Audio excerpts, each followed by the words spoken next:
वजीर आजम नरेंद्र मोदी आज इंडोनेशिया के लिए होंगे रवाना। आसियान भारत चोटी कॉन्फ्रेंस और मशरकी एशिया चोटी कॉन्फ्रेंस में करेंगे शिरकत।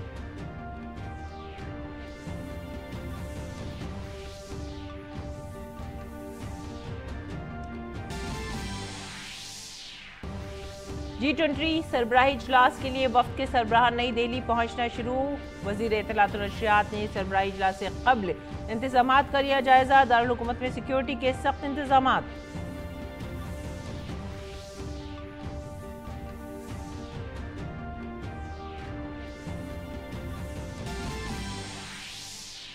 मरकजी वजीर नितिन गडकरी की क़यादत में मध्य प्रदेश के खंडवा में आज से बीजेपी की जन आशीर्वाद यात्रा होगी शुरू। वजीर आला समेत कई बड़े लीडर लेंगे हिस्सा।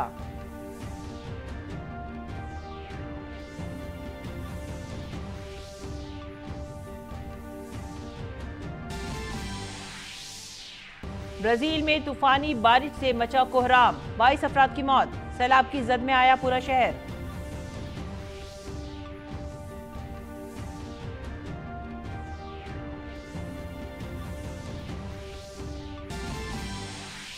एशिया कप में सुपर 4 के पहले मैच में पाकिस्तान और बांग्लादेश का मुकाबला आज। गुज़िश्ता रोज खेले गए मैच में श्रीलंका ने अफगानिस्तान को 2 रन से शिकस्त देकर आखिरी 4 में बनाई थी अपनी जगह।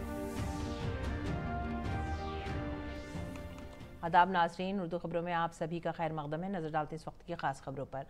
वजीर आजम नरेंद्र मोदी 20वें आसियान इंडिया चोटी कॉन्फ्रेंस और 18वें मशरकी एशिया चोटी कॉन्फ्रेंस में शिरकत के लिए आज शाम इंडोनेशिया की राजधानी जकार्ता रवाना होंगे। दोनों सरबराही इजलास जकार्ता में होंगे। आसियान इंडिया चोटी कॉन्फ्रेंस खास है क्योंकि पिछले साल जामी स्ट्रैटेजिक पार्टनरशिप में हिंद आसियान ताल्लुकात को गहरा करने के बाद ये पहला सरबराही इजलास है। इस दौरान वजीर आजम आसियान भारत ताल्लुकात में पेशरफ्त का जायजा लेंगे और हिकमत अमली पर तबादला ख्याल करेंगे। वजारत खारजा के मुताबिक आसियान के साथ भारत के ताल्लुकात भारत की एक्ट ईस्ट पॉलिसी के साथ साथ वसी हिंद बहरुल काहिल के भारत के विजन में मरकजी हैसियत रखते हैं। इस साल के सरबराही इजलास का मौजू आसियान उमूर मरकज बराए तरक्की है। भारत मशरकी एशिया समिट का बानी रुकन है। सरबराही इजलास के दौरान वजीर आजम और दीगर रहनुमा मशरकी एशिया समिट के तरीक़ाकार को मजीद मजबूत बनाने के इक़दाम पर तबादला ख्याल करेंगे और इलाक़ाई और बैनुल अक़वामी दिलचस्पी के उमूर पर भी तबादला ख्याल करेंगे। इंडोनेशिया के दौरे के दौरान वजीर आजम मोदी 18वें मशरकी एशिया चोटी कॉन्फ्रेंस में भी शिरकत करेंगे। ईस्ट एशिया समिट के स्टेज पर दुनिया के तमाम सरकर्दा रहनुमाओं की मौजूदगी में आलमी खदशात पर बात की जाएगी, जबकि इंडो पैसिफिक की आज़ादाना नकलो हरकत और आलमी निज़ाम में कानूनी रिफ़ात के बेहतर निफाज पर भी तवज्जो दी जाएगी।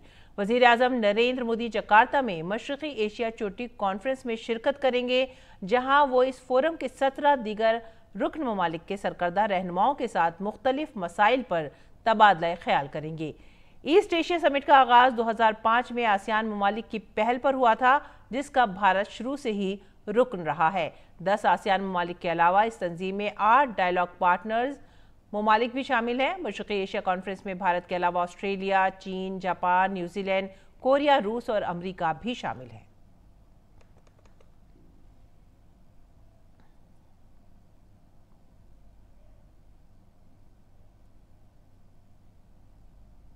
अमरीकी नायब सदर कमला हैरिस आसियान सरबराही इजलास में शिरकत के लिए मंगल की शाम जकार्ता पहुंची। इंडोनेशिया के दौरे के दौरान कमला हैरिस आसियान कॉन्फ्रेंस के मौके पर दीगर रहनुमाओं से मुलाकातें कर सकती हैं। अमरीकी सदर जो बाइडन मुज़ाकरात में शिरकत नहीं करेंगे, जबकि चीनी वज़ीर आज़म के साथ दीगर रहनुमा आसियान सरबराही इजलास में शिरकत कर रहे हैं। वज़ीर आज़म नरेंद्र मोदी आज शाम इंडोनेशिया के दारुल हुकूमत जकार्ता के लिए रवाना होंगे। इस दौरे के दौरान वज़ीर आज़म आसियान इंडिया चोटी कॉन्फ्रेंस में शिरकत करेंगे। आसियान इंडिया चोटी कॉन्फ्रेंस में भारत आसियान ताल्लुकात की पेशरफ्त का जायजा लिया जाएगा और बाहिमी ताउन की मुस्तक़बिल की सिमत का तयन भी किया जाएगा। भारत की सदारत में G20 सरबराही इजलास 9 और 10 सितंबर को दिल्ली में मुनक़्क़िद होने जा रहा है। इससे पहले भी वज़ीर आज़म नरेंद्र मोदी कई प्लेटफॉर्म्स पर आलमी रहनुमाओं से अपनी मुलाकातें जारी रखे हुए हैं। हाल ही में जनूबी अफ्रीका में मुनक़्क़िदा ब्रिक्स कॉन्फ्रेंस के बाद इंडोनेशिया में आसियान कॉन्फ्रेंस मुनक़्क़िद हो रही है। इस दौरान आसियान इंडिया समिट का इनेकाद किया जाएगा और मशरक़ी एशिया समिट का भी एहतमाम किया जाएगा।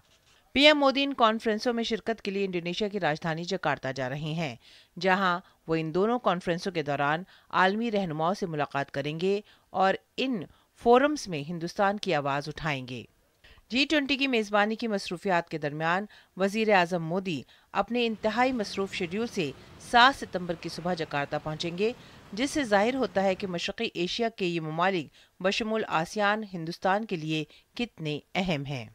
The new East Asia Summit Plan of Action, which was adopted during the East Asia Summit Foreign Ministers meeting in July this year, also prioritizes cooperation in the Indo-Pacific. At the forthcoming East Asia Summit, Prime Minister and other leaders will discuss ways to further strengthen the EAS mechanism, as well as exchange views on matters of regional and international interest. पिछले साल PM Modi ASEAN India summit में शिरकत नहीं कर सके थे, इसीलिए साल 2022 में आसियान ममालिक के तमाम अरकान के वज़राए ख़ारजा की दिल्ली में हिंदुस्तानी वज़ीर ख़ारजा एस जयशंकर के साथ मीटिंग हुई, जिसमें बाहिमी ताउन के 17 नुकाती एजेंडे को हतमी शक्ल दी गई। आसियान ममालिक के साथ साथ हिंदुस्तान के सबसे बड़े एजेंडे में आज़ाद तिजारती मुआहदे पर नज़रसानी को नाफिज करना भी शामिल है। हिंदुस्तान और आसियान ममालिक ने साल 2025 तक FTA का जायजा मुकम्मल करने का हदफ मुकर्रर किया है। The theme of their chairship is ASEAN Matters, Epicentrum of Growth. Within this framework, Indonesia organized a flagship event, ASEAN Indo-Pacific Forum, to implement ASEAN Outlook on the Indo-Pacific. This is an event which is focused on increasing connectivity of ASEAN to the Indo-Pacific by involvement of businesses and industry. So it's a track 1.5 event which they have organized. Hindustan और ASEAN के दरमियान 25 साल की dialogue partnership, 15 साल की सरबराही सतह की बातचीत और 5 साल की स्ट्रैटेजिक शराकत दारी तय है। अगर हम आदाद व शुमार पर नजर डालें तो हिंदुस्तान और आसियान के दरमियान ताउन तेजी से आगे बढ़ रहा है, इसीलिए इसमें अब भी बहुत से इम्कानात मौजूद हैं। आसियान हिंदुस्तान का चौथा सबसे बड़ा तिजारती शराकतदार है। आसियान से बरामदात भारत की कुल बरामदात का तकरीबन 11.28% हैं। आसियान इंडिया कोऑपरेशन फंड बराए ताउन भारत और आसियान के दरमियान आसियान इंडिया साइंस और टेक्नोलॉजी डेवलपमेंट फंड और आसियान इंडिया ग्रीन फंड कायम किया गया है।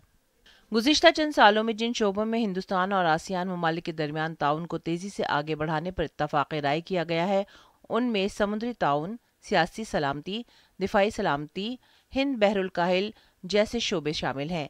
अगर हम आसियान तंजीम की बात करें, आसियान जनूब मशरक़ी एशियाई ममालिक की एक तंजीम है।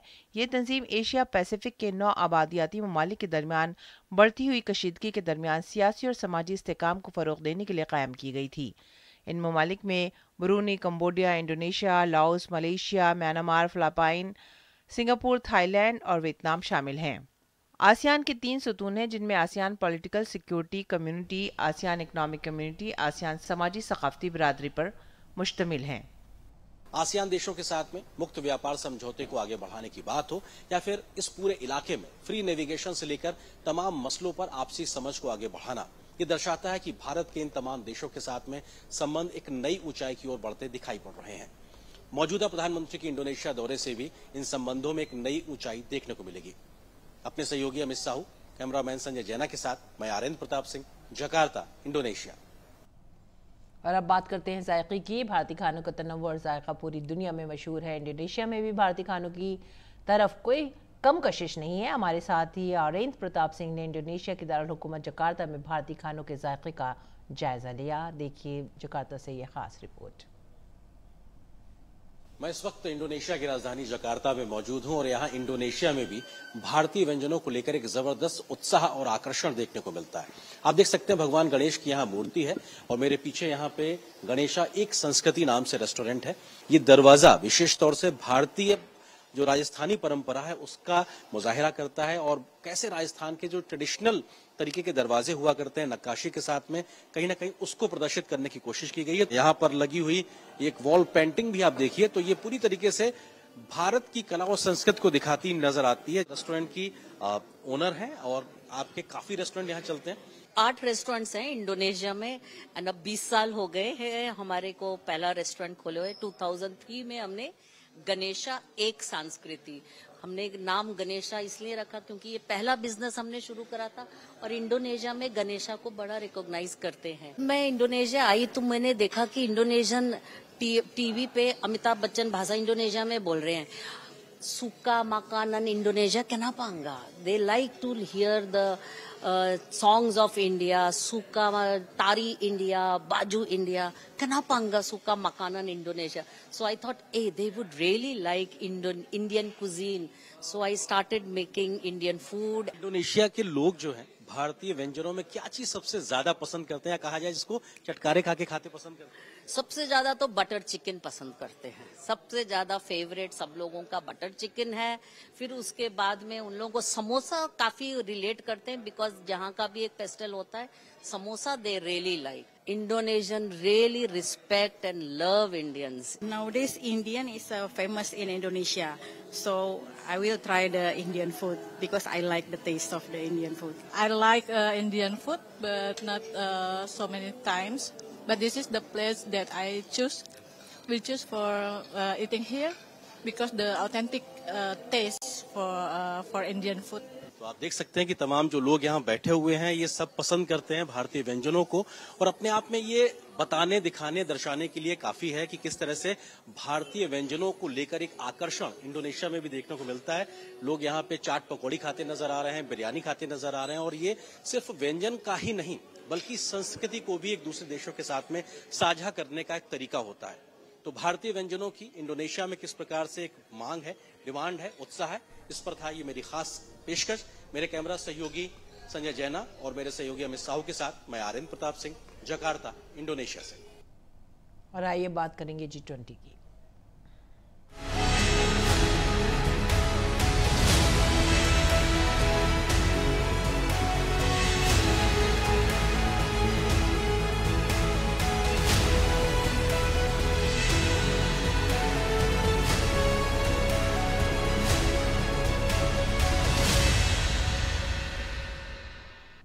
अमरीकी सदर जो बाइडन G20 सरबराही इजलास में शिरकत के लिए भारत आ रहे हैं। इस बात की तस्दीक व्हाइट हाउस ने एक रिलीज जारी करके की है। 4 सितंबर को उनकी अहलिया जिल बाइडन के कोविड से मुतासर होने के बाद उनका भी कोविड टेस्ट किया गया जो मनफी पाया गया। व्हाइट हाउस ने यह ऐलान गुज़िश्ता रोज कोविड टेस्ट के दोबारा मनफी आने के बाद किया है। और नई दिल्ली में G20 सरबराही इजलास के लिए गैर मुल्की मेहमानों की आमद शुरू हो गई है। नाइजीरिया के सदर और 9 और 10 सितंबर को होने वाले सरबराही इजलास के लिए कौमी दारुल-हुकूमत पहुँचने वाले पहले सरबराह ममलिकत हैं। मई 2023 में उहदा संभालने के बाद ये उनका भारत का पहला दौरा है। दिल्ली में G20 सरबराही इजलास के मकाम भारत मंडपम में दुनिया का सबसे ऊंचा नटराज का मुजस्मा नस्ब कर दिया गया है। अष्टधातु से बना यह मुजस्मा 27 फीट ऊंचा और 20 टन वजनी है। मुजस्मा साज राधा कृष्णन सतपति और उनकी टीम ने तमिलनाडु के तंजावुर में सवाई मलाई जिले में रिकॉर्ड 7 माह के अंदर इस काम को मुकम्मल किया। इस मुजस्मे को 4 दिन में दिल्ली लाया गया और उसे लाने के लिए खुसूसी राहदरी तैयार की गई। भारत मंडपम कॉम्प्लेक्स में अष्ट धातु से बना नटराज का ये सबसे ऊंचा मुजस्मा नस्ब किया गया है। Indira Gandhi national centre for arts के member secretary doctor Sachidanand Joshi ने कहा है कि ये एक शानदार ढांचा है जो भगवान शिव की शक्ल में है। तांडव में इसके 4 बाजू इसकी ताकत का मजहर हैं। दिल्ली में G20 सरबराही इजलास की तैयारियों को हतमी शक्ल दी जा रही है। G20 के पेश नज़र दारुल-हुकूमत दिल्ली में सिक्योरिटी के सख्त इंतजाम भी किए गए हैं। दिल्ली पुलिस G20 से मुतालिक मालूमात के लिए संदेश ऐप का इस्तेमाल कर रही है। मेहमानों की सिक्योरिटी से लेकर उनके खाने और क़याम के खुसूसी इंतजाम किए जा रहे हैं। G20 के मौजूदा सरबराह के तौर पर भारत 9 और 10 सितंबर को नई दिल्ली में G20 सरबराही इजलास की मेज़बानी कर रहा है। उसके लिए नई दिल्ली के इलाकों को सजाया गया है। इसके अलावा मेट्रो ट्रैफिक के हवाले से भी एडवाइजरी जारी की गई है। और दिल्ली ट्रैफिक पुलिस ने 8 से 10 सितंबर के दरमियान नई दिल्ली में होने वाले G20 इवेंट के सिलसिले में जामी रहनुमा खतूत जारी किए हैं। लेकिन आम लोगों को क्या क्या सहूलियात फराहम की गई हैं और किस किस्म की पाबंदियां आयद की गई हैं, दिल्ली ट्रैफिक पुलिस के additional police commissioner RS Sundaram से खास बात की हमारे नामानिगार ऋषि कुमार ने। G20 के दौरान सबसे बड़ी चुनौती ट्रैफिक की है और ट्रैफिक पुलिस ने इसके लिए पूरी तैयारी कर ली है।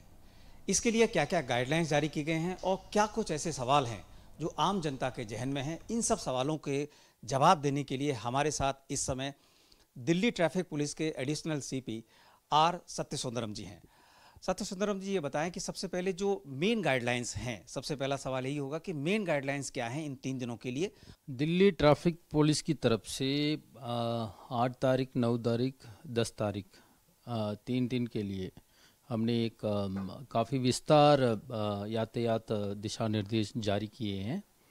इसमें हमने सारे डिटेल कौन सा अलाउड है, कौन सा अलाउड नहीं है, कहाँ तक अलाउड है, जनरल पब्लिक कहाँ तक वो जो कौन सा डायरेक्शन रोड वगैरह सारे ले सकते हैं, ये सब कुछ है।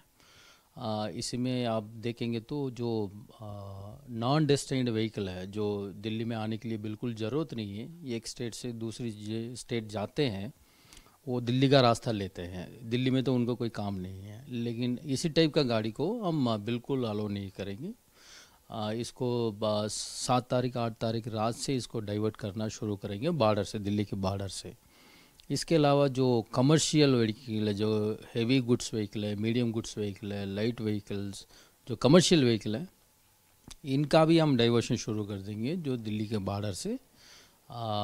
लेकिन जो एसेंशियल सर्विसेज है, जो फल लेके आते हैं, सब्जी लेके आते हैं, मेडिसिन लेके आते हैं, दूध लेके आते हैं, इसी टाइप का जो अवश्य सेवा जो गाड़ियां हैं, इनको बिल्कुल हम अलाउ करेंगे दिल्ली के अंदर।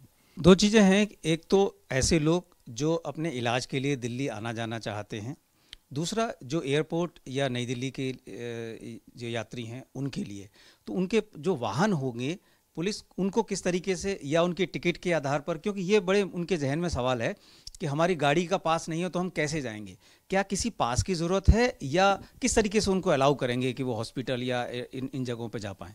जो पहली बात है, जो रिस्ट्रिक्शन हमने जो बोला 3 दिन का, जो 8 तारीख सुबह 5 बजे से 10 तारीख 12 बजे तक, ये सिर्फ जो NDMC एरिया का एक छोटी सी पार्ट में वो होगा।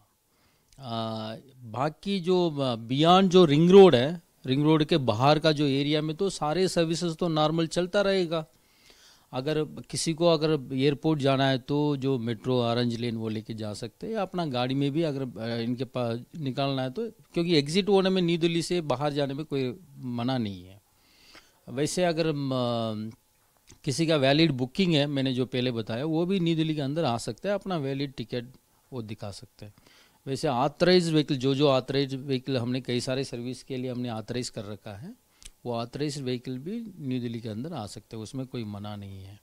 एक चीज़ और, आजकल सोशल मीडिया का ज़माना है, आप लोगों ने किस तरीके से सोशल मीडिया पे या इस तरीके से कोई ऐप है, दिल्ली पुलिस की वेबसाइट है, उसको थोड़ा बता दें तो कि क्योंकि हर आदमी मोबाइल के ज़रिए जानकारी लेना चाहता है, तो उस जानकारी को कैसे लें? हमने दिल्ली पुलिस का, दिल्ली ट्रैफिक पुलिस का वेबसाइट में हमने जो हमारा ट्रैफिक गाइडलाइंस है उसको हमने ऑलरेडी उसमें हम शेयर कर रखा है। दिल्ली ट्रैफिक पुलिस का आपके ट्विटर अकाउंट है, इंस्टाग्राम है, फेसबुक है, सब में हमने ये सारे डिटेल हमने ऑलरेडी पोस्ट कर रखा है। इसके अलावा हमने एक G20 Delhi police traffic police का एक वर्चुअल हेल्प डेस्क हमने बनाया, उसका लिंक भी वो दिल्ली ट्रैफिक पुलिस का वेबसाइट में मिल जाएगा। उसी अगर वर्चुअल हेल्प डेस्क में आप जाएंगे तो उसमें सारे डिटेल है। एयरपोर्ट जाना है तो कौन सा रास्ता जाना है, रेलवे स्टेशन के लिए कौन सा रास्ता पकड़ना है, कौन सा मोड ऑफ ट्रांसपोर्ट पकड़ना है, कौन सा गाड़ियाँ कहाँ तक अलाउड है, ये सब कुछ आपको मिल जाएगा उसी में इन डिटेल। इसके अलावा एक जो मैप माई इंडिया है, जो मैपल ऐप है, नेविगेशन ऐप है, उसके साथ भी हमारा टाई अप है। जो हमारा जो गाइडलाइंस हमने जो डाइवर्शन का है, रोड बंद का हमने जो इशू कर रखा है, जो गाइडलाइन, उसी के आधार पर उन्होंने अपना जो भी गाइड करना है जो पब्लिक को, वो गाइड करेंगे। इसलिए लोगों को मैप में ही इंडिया का जो मैप है उसका मदद भी ले सकते हैं। बाकी दिल्ली ट्रैफिक पुलिस पूरी तरीके से सेंसिटाइज है लोगों की मदद करने के लिए। दिल्ली ट्रैफिक पुलिस की तरफ से कम 9-10 हज़ार का डिप्लॉयमेंट है फील्ड में। सब कई सारे ब्रीफिंग हो चुका है, हमने पहले से ट्रेनिंग भी दे रखा है, काफ़ी रिहर्सल में भी हमने पार्टिसिपेट किए हैं। हमने जो बाहर का मेहमान के अलावा हमारा देश का मेहमान को भी हम वेलकम करने के लिए तैयार है। हमारा जो सबके साथ हमारा जो बिहेवियर ये होगा, उनको फैसिलिटेट करना, मूवमेंट को फैसिलिटेट करना। Thank you. तो दिल्ली ट्रैफिक पुलिस का मानना है कि पूरी तरीके से मुस्तैद हैं, न सिर्फ इस आयोजन को पूरी तरीके से सफल बनाने के लिए, बल्कि जो हमारे देश और विदेश से जो लोग आ रहे हैं, जो मेहमान हैं, जो नागरिक हैं, इन सबको सुविधाएं प्रदान करने के लिए। और चिंता की कोई बात नहीं है, हम सबको स्वीकार करना है कि हम एक बड़ा आयोजन कर रहे हैं और इसको सफल बनाना हम सबकी जिम्मेदारी है। Rishi Kumar, DD news, Delhi.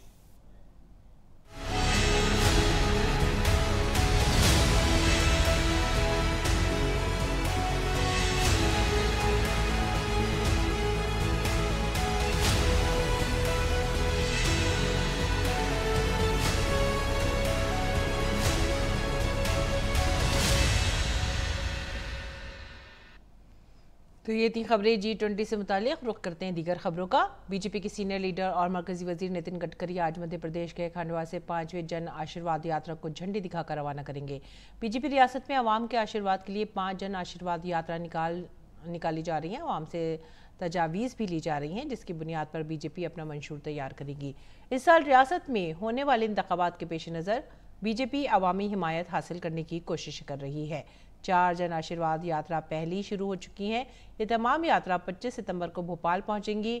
उस दिन वजीर आज़म नरेंद्र मोदी यहां लोगों से खिताब करेंगे।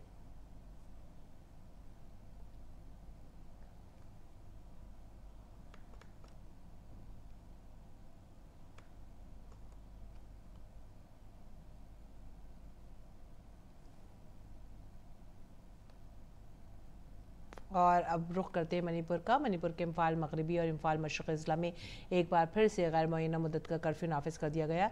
ये फैसला कल शाम दोनों अज़ला में अमन व अमान की बिगड़ती हुई सूरत हाल के पेश नज़र किया गया है। ताहम सेहत, बिजली, सेहत आमा, इंजीनियरिंग, पेट्रोल पम्प्स, स्कूलों और कॉलेजों, म्यूनसिपालिटी, मीडिया और अदालती काम जैसे ज़रूरी खदमात से मुताल्लिक़ अफराद की नक़्ल हरकत के साथ साथ हवाई मुसाफिरों की नक़्ल हरकत को मुस्तस्ना रखा गया है। तलबा की तालीम को हमवार रखने के लिए महकमा तालीम ने आज से सरकारी और इमदाद याफ्ता कॉलेजों में ग्रेजुएट कोर्सेज की क्लासेज ऑनलाइन या ऑफलाइन मोड में कराने का फैसला किया है। रियासत गुज़िश्ता 4 माह से फ़िरक़ेवाराना तशद्दुद से नबरदाज़ है। सुप्रीम कोर्ट की आईनी बेंच ने आर्टिकल 370 को ख़त्म करने के हुक्म को चैलेंज करने वाली दरखास्तों पर समाअत ख़त्म कर दी। इस आर्टिकल के तहत जम्मू कश्मीर को खुसूसी दर्जा मिला। अदालत ने इस पर फैसला महफूज कर लिया है। सुप्रीम कोर्ट के चीफ जस्टिस DY चंद्रचूड़ की सरबराही वाली डिवीज़न बेंच ने 16 दिन तक इस केस की समाअत की। बेंच के दीगर अरकान में justice Sanjay Kishan Kaul, justice Sanjiv Khanna, justice BR Gavai और जस्टिस सूर्यकांत शामिल थे। आइन के आर्टिकल 370 को मनसूख करने के मरकजी हुकूमत के 2019 के फैसले के खिलाफ 20 से ज़्यादा अर्जियाँ अदालत में ज़ेर इल्तिवा हैं। मरकजी हुकूमत के हुक्म से जम्मू कश्मीर की खुसूसी हैसियत को ख़त्म करके उसे मरकज़ के ज़ेर इंतज़ाम 2 इलाकों में तकसीम कर दिया गया है। उत्तर प्रदेश और उत्तराखंड के कई अजला में डेंगू का कहर बढ़ता जा रहा है। उत्तर प्रदेश के मुरादाबाद में सरकारी और निजी अस्पतालों में मरीजों की तादाद में मुसलसल इजाफा हो रहा है। मुरादाबाद के ज़िला अस्पताल की OPD में बुखार के मरीजों की तादाद 300 से भी ज़्यादा हो गई है। प्राइवेट अस्पतालों में भी मरीजों का हुजूम है। महकमा सेहत की जानिब से CHC और PHC इंचार्जों को तमाम देहातों में कैंप लगाकर बुखार की जांच करने का हुक्म दिया गया है। दूसरी जानिब उत्तराखंड में डेंगू के बढ़ते हुए फैलाव को देखते हुए वज़ीर आला पुष्कर सिंह धामी ने महकमा सेहत और म्यूनसिपल कॉरपोरेशन के अफसरान के साथ मीटिंग की और डेंगू पर मौसर कंट्रोल के लिए कार्रवाई करने की हिदायत दी। उन्होंने ज़िला मजिस्ट्रेटों को हिदायत दी कि वो इन इलाकों में मुसलसल चौकसी मुहिम चलाएं जहां डेंगू के मामलात बढ़ रहे हैं।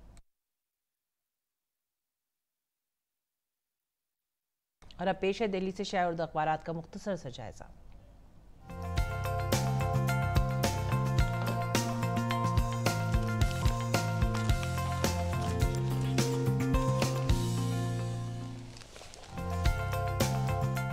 उर्दू अखबारात के जायज़े में जो पहली खबर हमने ली है वो है रोज़नामा राष्ट्रीय सहारा से और यौम असातिज़ा से मुतालिक ये खबर है। सदर जमहूरिया ने 75 असातिज़ा को एजाज़ से नवाजा। इस मौके पर वज़ीर आज़म मोदी और कांग्रेस सदर ने भी असातिज़ा को सलाम किया। अगली सुर्खी की तरफ बढ़ेंगे। सनातन धर्म मामले में सुप्रीम कोर्ट से खुद नोटिस लेने का मुतालबा।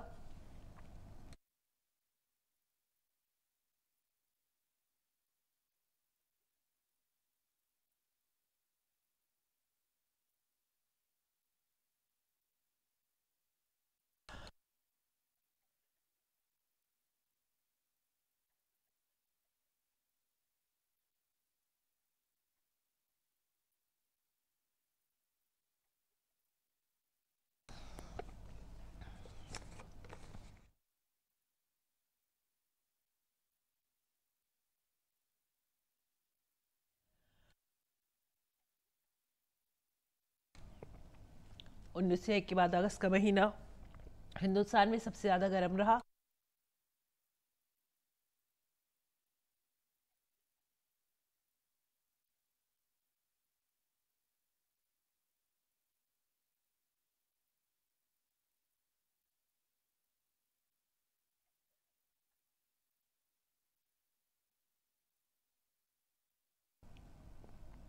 इसी के साथ ही आप हमारी पूरी टीम को दीजिए इजाजत। आदाब।